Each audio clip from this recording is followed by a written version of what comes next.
करवा चौथ का व्रत और जादुई छन्नी। सीतापुर गांव में सुंदर अपनी पत्नी मीना के साथ रहता था। दोनों की कुछ समय पहले ही शादी हुई थी। दोनों एक दूसरे के साथ हंसी खुशी रहते थे। सुंदर गांव के जमींदार के यहाँ ड्राइवर का काम करता था। वहां से उसे ठीक ठाक तनख्वाह मिल जाती थी, जिसे लाकर वो मीना को दे देता था। ये लो मीना, इस महीने की तनख्वाह, इसे ध्यान से खर्च करना। इन पैसों से हमें पूरा महीना घर चलाना है। मीना वैसे तो समझदार थी, लेकिन उसे सुंदर और महंगी साड़ियाँ खरीदने का शौक था। वो अक्सर बाजार से महंगी महंगी साड़ियाँ खरीद कर लाती थी और सुंदर को दिखाती थी। देखो जी, ये साड़ी कितनी सुंदर है, ये 1000 की है और ये वाली 800 की। सुंदर उसे हमेशा प्यार से समझाता। देखो भाग्यवान, मुझे पता है तुम्हें साड़ियाँ खरीदने का बहुत शौक है, पर अपने घर की स्थिति को भी देखो। तुम इस तरह से साड़ियाँ खरीद कर लाओगी तो सारे महीने की तनख्वाह तुम्हारी साड़ियों में ही चली जाएगी। कुछ तो बचत करना सीखो। देखो जी, अभी तो मेरे सजने संवरने के दिन है। अब नहीं महंगी साड़ियाँ पहनूंगी तो क्या बुढ़ापे में पहनूंगी। सुंदर को मीना का सजना संवरना अच्छा लगता था, लेकिन वो उससे हमेशा हंसी ठिठोली करता रहता था। अरे भाग्यवान, तुम तो बुरा मान गई। ठीक है, जैसी साड़ियाँ तुम पहनना चाहती हो पहनो। ऐसे ही उनकी शादी के 8 महीने गुजर जाते हैं। एक दिन जब सुंदर अपने जमींदार के साथ शहर जा रहा था, तो रास्ते में एक ट्रक से उनकी गाड़ी टकरा जाती है और जमींदार और सुंदर दोनों का एक्सीडेंट हो जाता है। इससे जमींदार की मौत हो जाती है और सुंदर की आधे शरीर में लकवा लग जाता है। मीना बहुत दुखी हो जाती है। उसका रो रो कर बुरा हाल हो जाता है। बेचारा सुंदर भी मीना को देखकर परेशान हो जाता है। आस पड़ोस की औरतें मीना को शांत कराती हैं और कहती हैं, देखो मीना, अब तुम्हें हिम्मत से काम लेना होगा। तुम्हें सुंदर की अपनी और अपने घर की देखभाल खुद ही करनी होगी।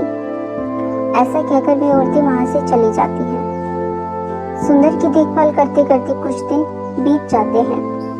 अब घर की स्थिति बिगड़ने लगती है, क्योंकि एक सुंदर ही था कमाने वाला, लेकिन अब तो वो भी कितने दिनों से बीमार है। मीना सुंदर से कहती है, सुनो जी, अब घर में जो भी पैसे रखे थे वो सब खर्च होने को आए हैं और आपकी दवाइयों और इलाज के लिए पैसे तो चाहिए ही। अब मैं कहाँ से पैसे लाऊंगी। बेचारा सुंदर कुछ बोल तो नहीं पाता था, पर मीना को और अपने घर की स्थिति को देखकर बहुत दुखी होता था। मीना सुंदर की बातों को याद करती है और सुंदर से उसकी बातों को ना मानने के लिए माफी मांगती है।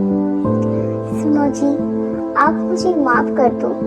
आपने मुझसे हमेशा बचत करने के लिए कहा, लेकिन मैंने आपकी बात नहीं सुनी। अब मैं क्या करूं, कहाँ जाऊं? घर में कुछ भी पैसे नहीं हैं। मैं एक काम करती हूँ, सेठानी के पास जाती हूँ, शायद वो हमारी मदद कर दे। मीना सेठानी के पास जाती है और उससे कहती है, मालकिन, मैं आपके ड्राइवर सुंदर की पत्नी हूँ। मैं आपके पास मदद के लिए आई हूँ। कुछ पैसों से मेरी मदद कर दीजिए मालकिन। सेठानी इतनी बात सुनते ही पूरी तरह भड़क जाती है और कहती है, अच्छा, तो तू ही है वो जिसके कारण मेरे पति का स्वर्गवास हो गया। तू किस मुंह से मेरे पास आई है? तेरे पति के कारण ही मेरा ऐसा हाल हो गया है। तेरे पति के कारण मेरे पति का साथ मुझसे छूट गया। अब तेरा भी ऐसा ही हाल होगा। तू चली जा यहाँ से और दोबारा यहाँ मत आना और मुझे अपनी शक्ल मत दिखाना। मीना रोते हुए कहती है, मालकिन, आप ऐसा क्यों कह रही हैं?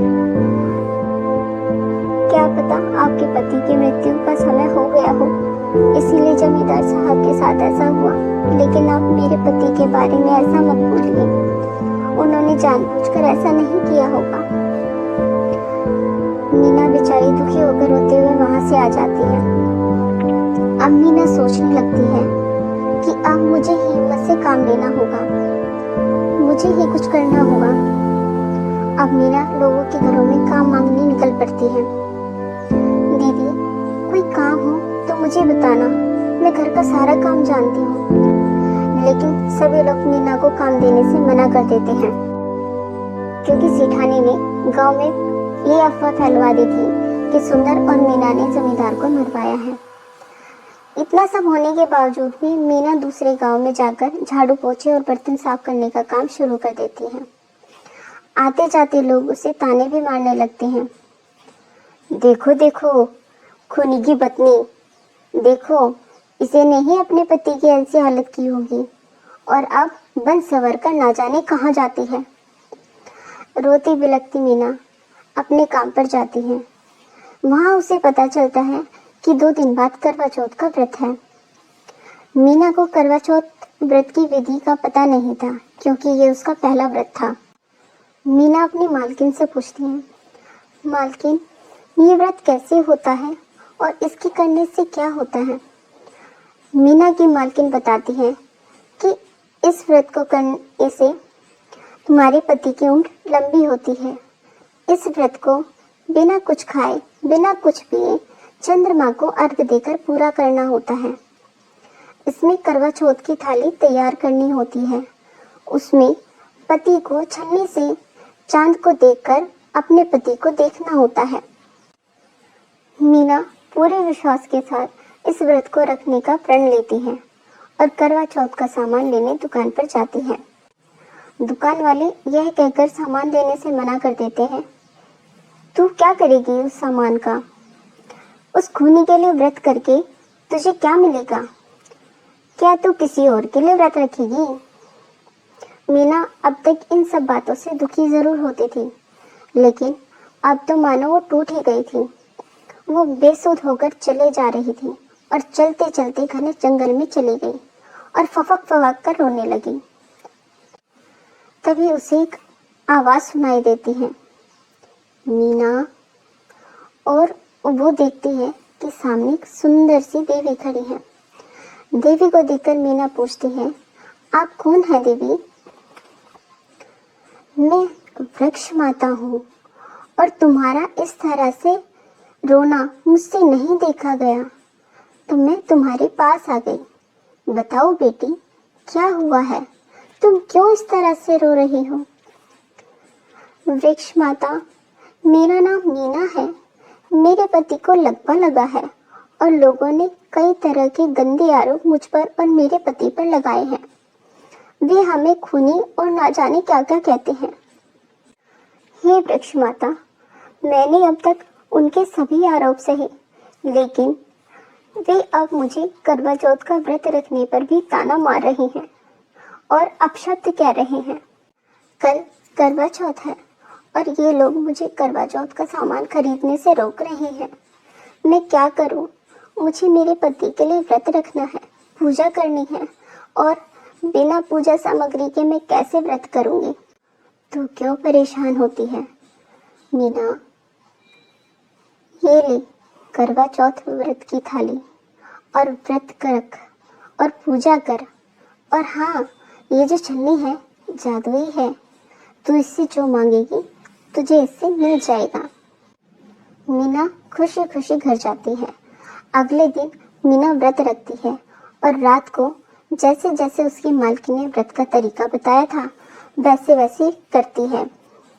अब जैसे ही मीना छन्नी से चंद्रमा को देखकर अपने पति को देखती है और मन ही मन कहती है, हे भगवान, मेरे पति पहले की तरह ही स्वस्थ हो जाएं और हम हंसी खुशी साथ रहें। जादुई छल्ले से रोशनी प्रकट होती है और सुंदर पूरी तरह से ठीक होकर मीना के सामने खड़ा होता है। मीना की खुशी का ठिकाना नहीं होता। वो अपने पति के पैर छूती है और अपने पति के हाथों से व्रत खोलती है। इसके बाद मीना सुंदर को सारी बात बताती है। सुंदर को मीना के साथ हुए दुर्व्यवहार से बड़ा दुख होता है। वो घर से बाहर आकर सभी लोगों को जमींदार की मौत के बारे में सारी बात बताता है और कहता है कि जमींदार की मौत उसकी लापरवाही से हुई थी उस दिन गाड़ी उन्होंने चलाई थी और हमारा एक्सीडेंट हुआ था। और आप सब तो मेरे अपने ही गांव वाले हो। मुझे आप लोगों से ये उम्मीद नहीं थी कि आप मेरी मीना के साथ ऐसा व्यवहार करोगे। सभी लोग अपनी बातों से और मीना के साथ के व्यवहार से शर्मिंदा होते हैं और माफ़ी मांगते हैं। सुंदर, हमें माफ़ कर दो, हमें ऐसा नहीं करना चाहिए था। अब मीना और सुंदर गांव छोड़कर शहर आ जाते हैं और उस जादू छलनी से अपनी ज़रूरतों की पूर्ति करते हैं। और देखते ही देखते वे अब शहर के सबसे अमीर लोगों में शामिल हो गए और मीना और सुंदर खुशी खुशी रहने लगते हैं।